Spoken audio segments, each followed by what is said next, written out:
Hey, everybody. Welcome back to ACES53 with Ed Parcaut and myself. And as you know, today is a Thursday. So what is it on Thursdays? Thursdays are the day we bring in a guest, aka a joker. What is a joker? A joker is somebody with a special skill or talent that's related to what we talked about typically on Tuesday, but sometimes it's not. It's just somebody that we feel like you guys need to meet. They've got great information. Ed, since you actually know this one too, you want to bring in who the guest is today? Yeah, I didn't realize we had a guest today. Yeah. No, what that's before we bring it in. I mean, this gentleman knows a lot, and he just didn't know me, but he does know a lot. What I'm getting at is, when I first met him, I didn't realize what he has done, everything about him, until it takes a while to understand all that. And when we got in the circle that we got into years ago, we didn't realize who everybody was. Right. And so that's so he's Greg Reid. Do you want to bring him in? Is there anything else you want to add? I mean, he's a secret knock guy. I think, yeah, we'll talk about all the events he does, but okay, you can click again and I'll do this. There you go. Yeah. Mr. Greg Reid. Hello, gents. Yeah. So I will add one thing, and that is one of the reasons that Greg is here today is we were talking on Tuesday. You're going to start a 30-day outreach program. I started it. Okay. Where it's reaching out to people to remind, we all lost a friend last week. And one of the things and revelations that came out of that is, are we letting people know while they're alive what they mean to us? Wow. And so, Greg, you don't know this, but Ed did this 30-day campaign where he's going to remind people like, hey, you should be calling and texting people, let them know what you mean to them at the time. And the way that Greg's name came up is not only, as Ed was saying, he's a pretty amazing individual, and we'll get into all of that, is one of the things that always stuck with me with Greg is what he calls texting roulette. And Greg, I'll let you kind of explain what that is, since that's your baby. And then we'll get into more of your background, your history, and all the ways people can come and find you. Let me add to that before he does that. Yeah, all right. So I saw everybody's post about Steve last week, and it was amazing what people did. But I was like, did Steve really know what these people had meant to him? They meant to him, and vice versa, whatever. I can talk today. And I don't think people let people know until they're gone. And that's what we need to change. I'm a vet. I reach out to veterans to let them know, hey, I'm here for you, brother, and everything else. But do we reach out to everybody else? Do we even tell our family how much we care about them? If you do care about your family, of course, because not everybody does. But it's important. And that's the reason I'm doing it, is to remind people that, hey, this is what you need to do. And then when I'm going to take those 30 days and then just break them up and do like every Thursday for the rest of the time and just have a recycle after the 30 days. But that's what I'm doing, just to remind people. That's great. And by the way, we're talking about Steve Sims, and an incredible human being, dear friend to many of us. And what's really cool about that, Ed, is that he was going through his challenges. I would text him every single week and say, hey, thinking about you, sending love your way. You don't need to respond. Just know that someone's thinking about you. And it was very interesting of just that touch point. I felt connected as he's going through his challenges. But you're right. A lot of people forget to do it. And here's what we do. It's just contact roulette. What we do is we open our phones to contacts and go, zzz. When you click on it, you just write something friendly. Mine is very simple. Sending you a drive-by hi from the mean streets of San Diego, California. That's it. A little smiley face. And then I copy, paste, and go zzz, and send it to a few more people. I do it on a regular basis. So if you ever get one of those texts from me, that means that you happen to find your way in, contact roulette. But what's interesting about that is how many times you click on someone who was an old, flame of yours, or a high school friend, or a business contact. And what happens is many times we get afraid to reach out to contacts that are on our phone. We meet the perfect person at a networking event, and we wait for that perfect time to reach out. Well, by doing this, wherever it lands is where it goes. And you'd be shocked and amazed by doing that simple technique, how many doors of opportunities suddenly sling open. It's pretty awesome. Yeah, because we're told, to contact people on a daily basis throughout, because I'm in the mortgage industry, and that's how you got to stay on top of people and talk to them and send stuff out. But people don't do it.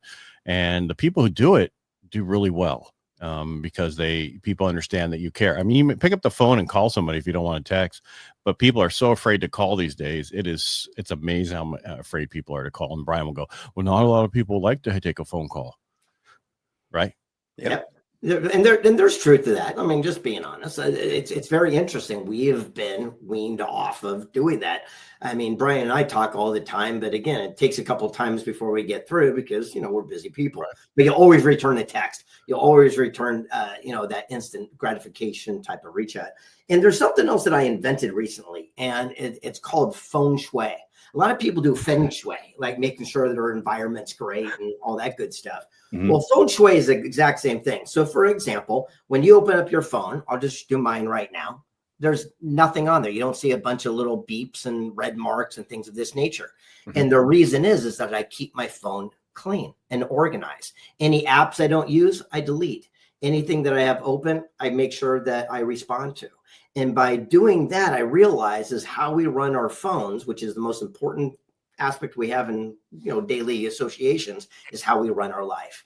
Mm-hmm. So my first recommendation is you spend a couple minutes and do feng shui and make sure you get rid of all the red marks. Interesting. Yeah, let's see here. Yeah, I've done that one, but I have seen I saw I've had 2 phone calls and a few texts while we've been on. There you go. Yeah, and me as well. But I'm just talking, how many times have you looked at the phone, or maybe your friend or your spouse's, and there's 216 notifications from Instagram or from YouTube or from Netflix or whatever. And the whole thing is, no matter what, those are always in the back of your mind going, gosh, those things are there. Whether you deal with it or not, it's still there.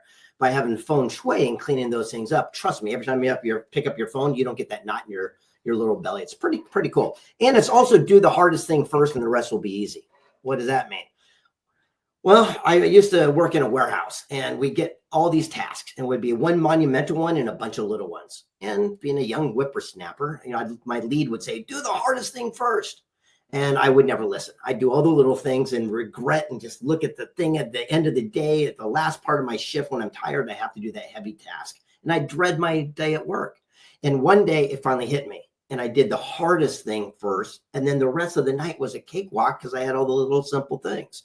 Well, are we doing that in our own daily lives? Like, for example, putting off those tough conversations or filing taxes or sending out that email that we need to do. So for myself, it's do the hardest thing first. The rest will be easy. And let's add to that working out. Yeah, and working out or whatever it is. Yes. I'm sorry, I'm looking away. I realized we didn't have banners for your different websites, so we'll have those up in a second. You're just so on it there, Brian. There I am. Well, and the other thing I appreciate about Greg is I will get just random phone calls where he has this epiphany to help me, like with life, business, whatever. Did you say a phone call? I'm sorry. Yes, I know. He calls. He texts more often, but he does occasionally. But I'm like, but I do know when he calls, it's something important. I better answer it while he's got the thoughts still stuck in his head. So yeah, we just been, again, a good mentor. Is someone that'll tell you what you need to hear and not always what you want to hear. And what's really nice is that Brian's a good student and he's a good mentor. So for example, I went through a major trial and tribulation recently, and he literally talked me off the ledge. I mean, I had one of the roughest, weirdest experiences in my life, and I'll share it with you. Last year, I went through a big challenge with my son, and he had a horrible accident and all this stuff. And I think I was experiencing post-traumatic stress syndrome because it was so traumatic. And we both flew out to a different state to do an event. And right before I was going up, I had my first ever stage fright. And I don't mean stage fright. I'm talking about hyperventilating, tripping out, going on stage. And it was so interesting, but I kind of dug it too. I was like going, oh, this is great. I've never experienced it. When other people tell me to get stage fright, I couldn't have empathy because I've never experienced it. But I sure did that day. But Brian was there for me. Now, if you flip that the other side, when Brian was doing his presentation, he would spend 20 minutes or 17.5 minutes, actually, specifically, because I timed it twice, talking to the audience about how he got this information before he gave the information. And I said, let's flip that. Let's come out and tell them the information and then tell them how you got the information. So you hook the audience right away. And by doing those simple little flips, all of a sudden you'll be more, engaging and captivating in the presentation. But the moral of the story is that's what good friends do. And if there's anything I can ever do for you, again, put me on speed dial, give me a call, and let's see if we can collaborate. Sounds good. Yeah, people are sometimes afraid to reach out and they think, oh, well, I don't want them to think I'm somehow attacking them or whatever. And it's not. It's wanting to help people but people have that pause where they don't do it and they don't reach out to someone. That's why one of my first questions, like, hey, you open for some feedback? Because then they can say no. I'm like, all right, peace out. You never know, because some people aren't, but hopefully they say yes. But you're right. You helped me with that. So when I rearrange that presentation, I've done that one twice, and I'll do it again on this week, actually later this afternoon, I'll go to an event, and that's the same thing. Once I put it in, then it keeps people engaged as to why they're here, especially if it's at an event where they're voluntold to be there. So if you're talking to a corporation versus somebody who purchases a ticket to something, it's a totally different motivation to be in the audience. Oh, I have to be here, or I get to be here. People who buy tickets get to be there. And let's explain what we're talking about for anyone that's not familiar with the speaking engagement industry. The whole idea is to literally engage, speaking engagement, to engage with the audience. Right. And what happens if we just talk them about statistics and information, you're going to tune them out. But if you can come right out of the gate and share with them something they don't know, or they've never heard, or something they have, oh, that's interesting, right away, they're going to listen to everything else you got to say, because you've already proven that you deserve their attention, because you just taught them something they've never learned before. So we said, let's just flip it a little bit and come right out with the meat, and then go explain what it is. It's that old thing, tell them what you're going to tell them, and then tell them what you told them, right? It's the typical speaking 101, and that's what we're doing. And back to relationships. I believe for myself that relationship capital is the single most important thing that we can have. And people say it all the time on bumper stickers and keychains. But again, we've actually lived it. And I will share a very personal story, if you guys want to hear it, of exactly how that's come to be. Sure. Share away. Well, as I mentioned, about a year ago, my son was in a catastrophic bike accident. He was riding in the bike lane, going the speed limit, wearing his helmet. His light was on. A car didn't see him, pulled out any, what do they call that thing? T-boned him right at the side. Yeah. He was in a coma. He has the most traumatic brain injury a human being can have. In fact, no human has ever recovered at his age of what he had. And it was called, it was TBI, which is a traumatic brain injury, but it was DAI number 3. It was kind of like saying it was the worst that you could have. And the prognosis was he maybe would say one word after 2 years if we got lucky. And what happened is, our tribe, our relationships from Secret Knock from over 20 years came together. And all these people, all these friends that I was collecting along the way, I had no idea that they would come to the rescue and be the ones that actually saved my son. You see, the hospital saved his life, but all my friends healed him. And we met all these people from alternative modalities that were doing this funky, brainwave stuff, and these electronics that would hook up your brain and reset your wiring of your left and right hemispheres, and all this woo-woo stuff that we've been talking about at our events for years. And I kind of blew off, but still, they were in our phone, our contact list, all the way down to doing peptides and extraordinarily alternative treatments that most people would never do. And those people came together, and the ones that healed my son. So much so that just a few months before, the AI, when it was coming out, they were making twins of people. Remember the whole idea? Before it was cool, I was one of the first people to do it.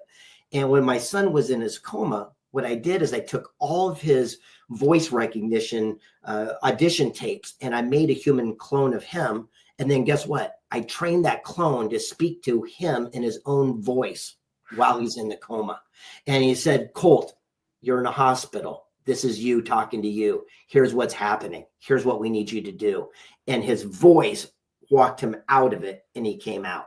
The doctors, the hospital said they'd never seen anything like it. But again, modern technology. But here's the best part of that thing is that it was a relationship that I met with somebody just months before that opened up this door. So it's so important to build these relationships. It's called TTE. Talk to everyone, because everyone you meet will know something you don't know. And one day, maybe you can serve them, or they can serve you in return. I totally agree. And that's amazing. But I want to go back to before all this, when you were talking about people don't call. And I think people are afraid that you won't talk to them. And what I found in this group and other people that's connected to all this group that we've been in, they're all here for people. If you're not here for people, you're not in the group, you're out of the group, you won't be invited back. So don't even think about doing it. And Brian always says, I talk to everybody in the audience. The only reason I go to the masterminds is, no offense, but the people on stage are great, but the people in the audience could be on stage, and I have more relationships because of the people in the audiences versus the people on stage. But then eventually you get to know all the people on stages. So yeah, no, that's all true. I mean, 100%. He's spot on. I would say that 99% of all the major relationships and breakthroughs I've had in my life were from the audience members and not from the peers, so to speak. But I do love my peers. I'm going to be very straight with you. That's how I met Brian. But then Brian became a friend, and then Brian became a mentor, and then he became an ally, and now we're associates, and we're alliance partners. And so the whole thing is one thing leads to another, which leads to another, which leads to another. I just appreciate you guys even bringing this topic up, because it's one that needs to be discussed. And again, the big thing is, will we do that 30-day challenge and start reaching out to people on our contact roulette? Right. And can you tell, and to steal a little bit of thunder away, you kind of talked about this before. Right after the accident, you got a phone call from somebody who was hiking, right? Do you want to tell that story real fast? Because I think that's just the power of a network. It was all these relationships. If I told you all the coincidences, would blow your mind. But I was hanging out with a guy named Nick Lowry, and he was the kicker for the Chiefs. He was when he retired, the #1 scoring football player of all time. And what's interesting is he knew what was going on, and he says, well, let me hook you up with the NFL people that do the concussions. And 30 minutes later, I get a call from a gentleman, Dr. Giza, and he goes, hey, I'm hiking. I'm on the top of a mountain right now. I'm staying on 2 rocks to get cell phone reception. And he goes, I heard that your son was in an accident. What's up? And we told him, and sure enough, 30 minutes later, when I go back to the hospital where my son was in ICU, 6, 7 doctors come walking out of his room, and they say, I don't know who you are, but Dr. Giza just gave us a call, and we're supposed to give your son special, attention right now to share our information with him. And all of a sudden, I realized that he was one of the top neuroscientists, not only in, California or America, but worldwide. And then that led to another, which led to another. One of my favorite stories of all this stuff, because it keeps leading, is every day my son would do physical therapy in the hospital, and he'd walk across the hall to a room that was the physical therapy room. And that's where he got better and built his strength up. As we were leaving the last day, I said, let's take a picture of you in front of this room, because this is what brought you back. And I clipped it, and there was a board right over his shoulder that said, donated by John and Maria Asaroff, people I was in their wedding and one of my closest friends. Wow. Didn't even know. Isn't that wild? Yeah. Well, and so kind of going into, we didn't explain really who you were. And the craziest thing is I had no idea. Like, obviously I met you at San Diego. I don't know if that was Ed's first time to meet you also, but you came in and spoke right after the same day. At your same event, the one that same event. Yeah. San Diego 2021. And here's this guy that comes in, he's jumping all over chairs and everything, but just your vast amount of people you've met over time, and the amount of books that you've written and been a part of, and your quote is everywhere all the time, and people don't always know who it is. So it's like you're this like little ninja that comes in. Nobody knows who you are until they know, oh, that's who Greg Reid is. And so we get to see you in that one, like I said, handing out books, having these amazing stories of the people you met. And then you invited us to Secret Knock. So for anybody who's not heard of it, it's right here, secretknock.co. And when we went there, it's the craziest thing, because again, you just say what city it's going to be in. Nobody has any idea who's going to be there. And this last one, I think you had Brian Bottano, the former figure skater. And then the next one up was an astronaut. So it's literally people from all over the world. And that's what's always impressed me about you, Greg, is the fact that you can form relationships with people in this incredible way, because you just reach out to people. I think some of the guests you've had, you're like, my son told me about them. I reached out to him on Instagram. Next thing you know, they're at my event. And I do remember last time you and I were in Scottsdale, one of the gentlemen came out to meet you because he lived out there. And you're like, oh yeah, no, we met at this other event. We're going to be best friends. Like, you just assume this natural bond with people that carries over into so many different ways.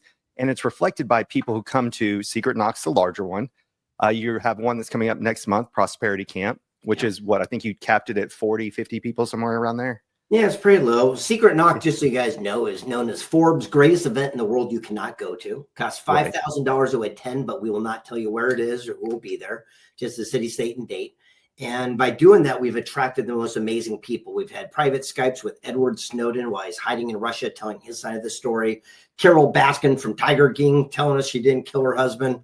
We've had, sentient being robots like Amica come in to tell us that she's here to help society and mankind and not take it over, all the way to Oscar-winning, film producers and actors, down to celebrities and everyone across the board. But what's really cool about it is that we bring in people you actually want to hear from. It's not the typical regurgitated stuff that you hear out there. We bring in the people that you grew up with, the stories that captivated us, where you can ask them direct questions to help literally transform your life. I believe mentorship is literally watching someone on stage like Brian Smith, founder of UGG Boots. And if you got a clothing line, guess what? The taco bar is right over there. Go stand in line with him and actually pick his brain for a couple of minutes, because you have direct access. And that's what our community is all about. And for those people who don't know my history, here's the short version. My name's Greg, live here in San Diego. I've been published in 157 books, 45 different languages, have a star on the Walk of Fame, and made a couple major motion pictures that have won some accolades. And the whole idea is that my full-time job is traveling the world to meet the most powerful and influential people and then tell their stories in books and film. Not a bad gig. And we can do that by working our strengths and hire our weaknesses.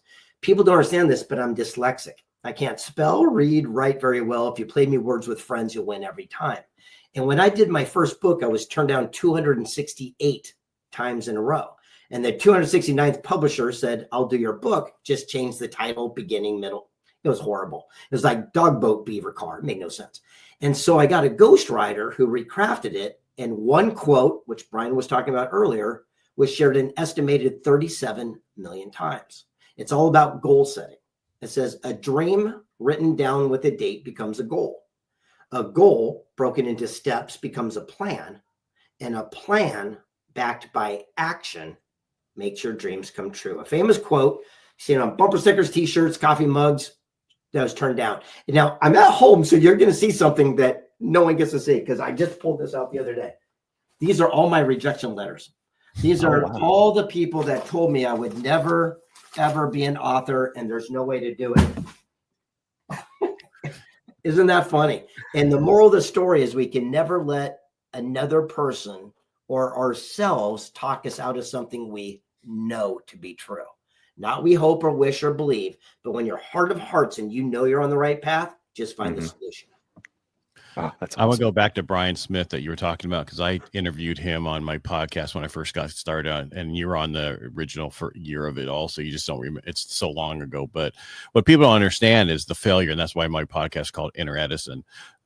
Your greatest accomplishments come from your greatest defeats. And he talked about, which most people never knew. We knew at the event that we were at, he talked about it, that our event that Steve put on, and how he lost the company and what he had to do to get it back. And people don't understand. They think, they look at how successful you are, but they don't look at what it took to get there. They don't care about that. They only care about how successful. So when you find people who are really sincere and will do something for you, you want to stay connected to those people. And those are the ones you want to be around. Yeah. Are you still doing that podcast? Yeah. Okay. I got a great lead for you. His name is Ron Klein. He's the guy who invented the credit card magnetic strip validating system, the guy that actually created the little swiper system. And he's in Florida, and he's lost his eyesight, but he's doing a few interviews via stream. So when we're done, text me directly and I'll make an introduction for him. He automated the New York Stock Exchange. The stuff this guy's done is miraculous, and he'd be a great guest for your show. Brian, text me his number. I'm doing it as we speak. Well, I'll just give it to you. It's I don't want everybody to know it. That's okay. What difference does it make? It's 858-353-0432. 858-353-0432. Yeah, like you said earlier, no one's going to call. Doesn't it? Well, it's to I what lived down there for 20 earlier. years, so as soon as I heard 858, I was that's San Diego, the newer numbers. Yeah, I'm at the beach. You can't see because it's foggy day, but right there is all the ocean and the little bay and lagoon. It's pretty awesome up here. Yeah, I was down there for a very long time because I was in the Navy and stationed at Camp Hill, and then got out and stayed down there for 20 years. Yeah, well, I'm in Carlsbad, so there you go. That's La Costa. You're still in right? Carlsbad? I thought you were in San Diego. Yeah, I'm up here in La Costa right now. Okay. Yeah, so we moved back up while we're doing this stuff. So I know we're going to wrap this thing up here, but the main thing is this. I do want to say thank you very much for bringing up this topic, because this is one of those that very rarely gets talked about. But I'm going to go back to TTE. If I can get another tattoo, I think that would be it. TTE, talk to everyone, because everyone you meet will know something you don't know. When you're in the elevator and you're standing next to these people, talk to somebody. When you're at the line at the airport, talk to somebody. When you're at the baseball game and you're sitting right next to someone, talk to somebody. Because again, everyone you meet will know something you don't know. And if we have a student's mindset and just are very much interested in learning, it could open up the doors of opportunity and mindset, and it literally change everything you think about in a positive way. It's that old saying, it's not what you know, it's who you know.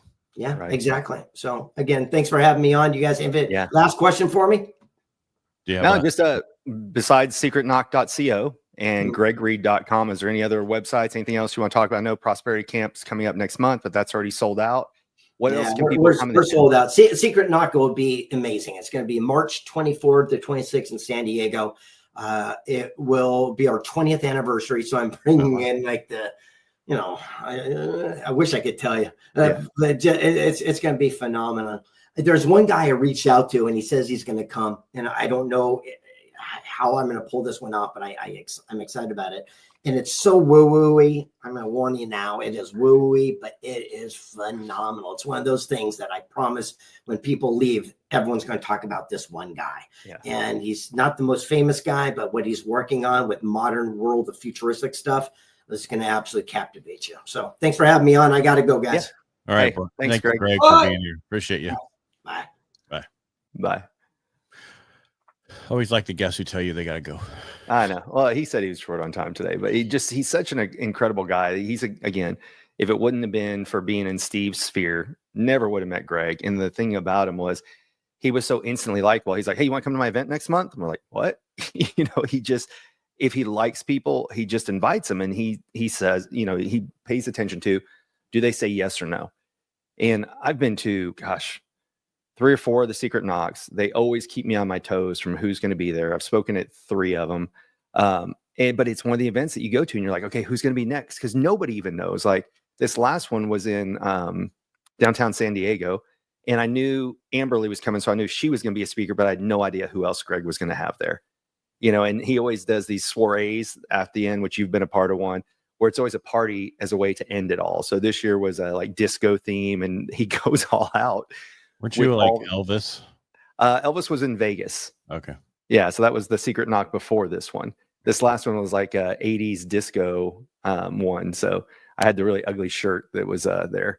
But it's just kind of fun because he puts together a soiree around everyone. But he also, and he'll tell you this, so it's not giving away a secret, he likes pattern interrupts. So for people who don't know what that is you go to a lot of conferences, associations, whatever, and it's the same speakers over and over again. And he will just throw in the randomness thing to kind of like make you pause and do a reset of where you're at, what's going on.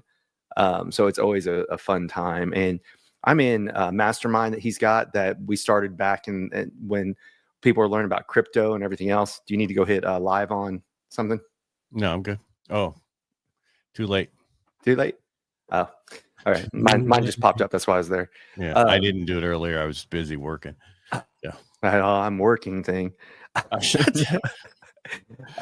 No, it's just I went. Actually, what I did differently today is I went to the gym early, and I was like, because I've been trying to find the perfect time for this gym because there's two. They have multiple in this town. One's good for the pool and the other things, and then one's good for really heavy lifting, which I like to do. Yeah. And I've been going all these different times, and I'm like, dude, 2 o'clock's crazy. It used to be nobody. 3 o'clock, 11. Anyway, I'm all over time. So I went at like 7. Yeah. And it was like dead. Yeah, I went today. I did legs, and so then I did 30 minutes in the sauna afterwards. So we'll see how I'm going to be feeling later this week because I have a townhome with stairs. So legs is always that challenge of going. I know I need to do it because I got long legs and they need to get bigger, but I know I'm going to hate it because of the multiple flights of stairs. You need to get those things that you put on the slip-on leg things that do Oh, the squishy. compression. Oh yeah, Compression. dude. Oh, Yeah. huge. I do that. Yeah, major difference.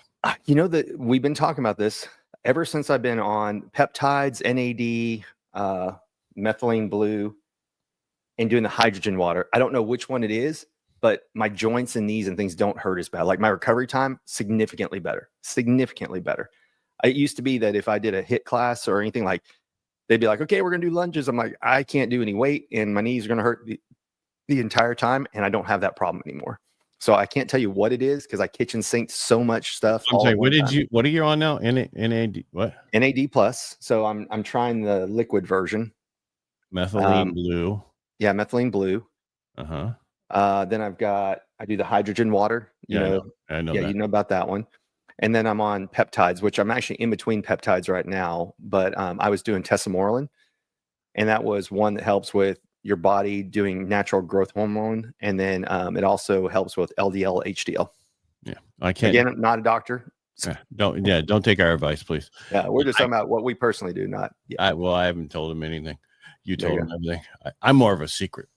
No, I was thinking about when you were talking about Secret Knock because we really didn't know each other really well at that time. No, not at all. But I took a couple of your pictures while you were in the chair. Yep. And that helped you get on stage. And I'm not patting myself on the back. I just was, I'm going to take some pictures and see, you're up there, and I gave them to you and you're like, dude, because of that picture, I'm getting to speak next time. And because you never know what they're going to do with things and who you are. Will they remember you? Because Greg didn't know you real well at that time. Correct. I'm actually looking for the picture because at one point it was on their website, but they've obviously redone it since then. I'll find it because the lady from Canada. Yeah, I've got a copy of it. I was just seeing if it was on their website still. And so with that, bottom line, what we're saying is help people out. Yes. You never know how it's going to help you by helping somebody else. Just do what's best for other people. And then take an active interest in others. 100%. Yeah. And that's why this, when I saw, I know we went all over today, but about relationships and just what I saw with what everybody was posting about Steve, I'm like, it's pretty sad. And it's the same thing I talked about on Tuesday about Veterans Day. Everybody remembers us on that one day, but they don't think about us the rest of the year. And you should be thinking about us all year. We're the only group that only has a day. Yeah. Not a month. Well, it's the same thing we talked about on Tuesday, and that is don't wait for a funeral or celebration of life to tell somebody what they mean to you. Because they're gone already. Yep. Yeah. I mean, which is nice because then you're telling it for their family and friends as well. But it's better. Like I actually sent Qasim a text and I said, I'm thankful in hindsight that he had us record those videos for Steve. Because then Steve got to see that before, So anyway. All right. We calling it? Yeah, you want to take us out? Okay, if I have to. You did it on Tuesday, so I guess it's my turn. All right. I appreciate Greg Reed being here today. I really appreciate you setting us up to talk to him. And again, I will reach out to him. I will do the stuff because if I don't, what people understand, I got in documentaries because Steve introduced me to people, just like he did for you. And his whole statement was he'll open the door. You just have to walk through it and do everything else. Yes. And that's how you need to help other people. Open the door for other people, just like I do for my wife. Boom. All right. So anyway, Brian, thank you. I really appreciate you. And I want to tell you that, I appreciate you doing this with me for a while. I know we haven't put it as a podcast. I know we didn't do all the other stuff. It's almost like it was to see how far we could go without doing it. Right. And we're almost at 3 years. Yeah, we'll get it done. Yeah. All right. Again, thanks for everybody being here. Thanks, Greg Reed, for being here. And we really appreciate you. And again, Brian, I appreciate you. Thank you. Yep. Thanks, Ed.